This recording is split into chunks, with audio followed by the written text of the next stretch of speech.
Of course this would happen. I was happily working on a theory video about the Yiga Clan when, boom, Nintendo drops an Age of Calamity trailer that could completely change how we think of the Yiga. Of course, this could mean that this entire theory is totally incorrect. On the bright side, now I have some new material to work with, but I'll be keeping the theory mostly the same.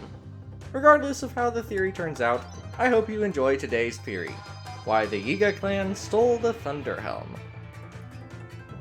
In the Legend of Zelda Breath of the Wild, many different groups populate the land of Hyrule. From the Hylians to the Gorons, from the Zora to the Rito, these groups populate Hyrule and make it feel more alive. However, one group stands out for their villainous deeds and evil ways: the Yiga Clan.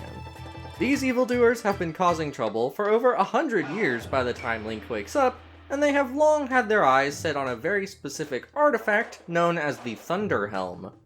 My question for today is, why were the Yiga so interested in the Thunder Helm? Let's see if we can figure it out. 10,000 years before Breath of the Wild takes place, Calamity Ganon unleashed its might upon Hyrule. The Hylians were not caught unawares, however, and with the help of the Sheikah, Calamity Ganon was quickly taken down. Although the land of Hyrule was saved, this conflict was not without consequence. The King of Hyrule, for one reason or another, forced the Sheikah to abandon their advanced technology, sealing it all away deep beneath the earth. Some of the Sheikah resented the king for this, and chose to form a militant faction, later known as the Yiga Clan. As it happens, we can learn more about the Sheikah and Yiga from NPCs all throughout Hyrule. The Yiga have a reputation as thieves and spies, with their most recent crime being the theft of the Thunder Helm. We'll come back to the Thunder Helm later, but let's continue with the Yiga for now. The Yiga have been known to spy on both the Gerudo and the Sheikah. In fact, we can even meet the Sheikah member Dorian in-game, who tried to leave the Yiga, but was blackmailed into spying for them instead. We also see many Yiga spies disguised as travelers throughout the world. Lastly, the Yiga were reportedly trying to resurrect Calamity Ganon. It seems their attempts to do so began sometime before the Great Calamity 100 years ago, based on some quotes from the champion Urbosa. Now, to recount every single deed of the Yiga would be a video all on its own, but we're not doing that, so let's take a look at someone else: Ganondorf. Ganondorf, as you may know, is the recurring villain who has been seen in Ocarina of Time, Wind Waker, and Twilight Princess. Ganondorf has often attempted to make Hyrule his own, whether by using the Triforce, the Twilight, or whatever other power he can get his hands on. While some Gerudo still remember their treacherous leader over 10,000 years later, it would seem that his literal name, Ganondorf, has been lost to the ages. Urbosa even states that it is written that Calamity Ganon once took the form of a Gerudo, suggesting it's part of their long written history. So why is that important? Just hang on, we're almost there. One more thing we need to cover is the Thunder Helm, the heirloom of the Gerudo chieftains. This relic is traditionally only worn by the leader of the Gerudo. The Thunder Helm contains some of the power of Chieftain Riju's ancestors, as shown when she uses it to approach Vah Naboris. Exactly whose power is contained isn't clear, except that it at least includes some of Urbosa's power. On top of this, Urbosa clearly refers to it as an heirloom, and the design on the helmet itself is that of Vah Naboris' face, so it's possible that this helm dates back to the Calamity 10,000 years ago. Regardless of its origins, this helm is clearly an important heirloom. Alright, so now we get to the actual theory. The Yiga's mysterious plot to resurrect Ganon, along with the attempts to steal the Thunder Helm, make me wonder if it's all connected. If the Gerudo still know of Ganondorf one way or another, it seems likely that the Yiga spies would also know of their master's human form. So, what if the Yiga were stealing the Thunder Helm for Ganondorf? I mean, let's think about it. If the Yiga were to resurrect Calamity Ganon, they would probably need to find the source. And the source of Calamity Ganon could quite likely be Ganondorf's corpse, especially if this fellow in the sequel trailer is truly the old Gerudo leader. Perhaps the key to resurrecting Calamity Ganon was to revive Ganondorf himself.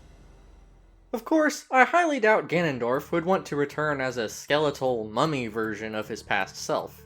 The Thunder Helm might be able to return some of his old strength to him, as it contains the power of Gerudo long gone, which might even include Ganondorf himself. And since it is traditionally only worn by Gerudo leaders, it would serve as an obvious reminder of his old position in the Gerudo hierarchy. I mean, it basically belongs to him since he's still alive down there, somehow. Also, if we think about it, hasn't Ganondorf gotten hurt by lightning a lot in the past? In Ocarina of Time, he used lightning orbs to attack Link, which Link used against him. A similar situation occurs in Twilight Princess, where Ganondorf uses Zelda to do the same thing, and these orbs electrocute their victims as well. Even in Wind Waker, Ganondorf gets shocked, as the light arrows seem to have an electric effect on him. And this isn't even counting the numerous times Ganon, his alternate form, has used lightning. There are so many instances of Ganon using lightning, it gets a little hard to remember them all. So perhaps the helm was stolen not only to show off his position, but also to protect Ganondorf from any hero who might try to stop him. After all, no matter what timeline this guy comes from, he's been zapped too many times to count.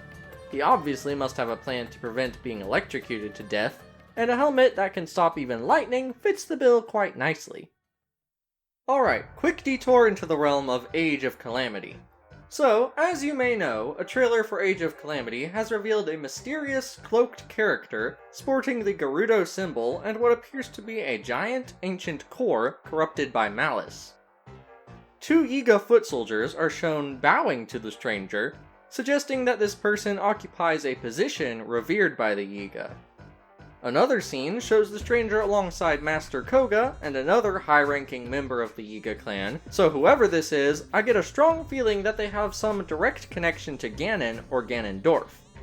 After all, the Yiga Clan pretty much worship Ganon, so the only other person they would take orders from would probably be someone more powerful who follows Ganon. It wouldn't be much of a stretch to suggest that the stranger told the Yiga Clan about the Thunder Helm either. In fact, I think this person may be responsible for directing the Yiga Clan in their efforts to resurrect Calamity Ganon.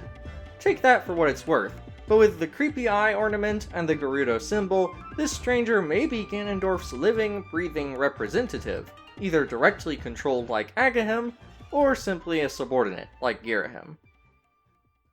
So there you have it.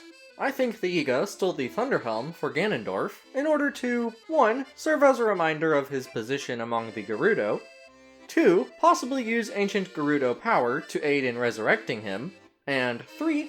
Protect him from his own electric attacks, stopping Link from simply tennising him back into the grave. What do you think of this theory? Is there anything I'm overlooking in all this, or am I drastically overthinking a simple plot point? Head down to the comments to pour out your thoughts. I know this isn't exactly the most complicated theory out there, but this one has been on my mind for a long time now, so I'm happy to finally let it out. Anyway, thank you for watching, I hope you enjoyed, and I'll see you the next time you're in the Legend Zone.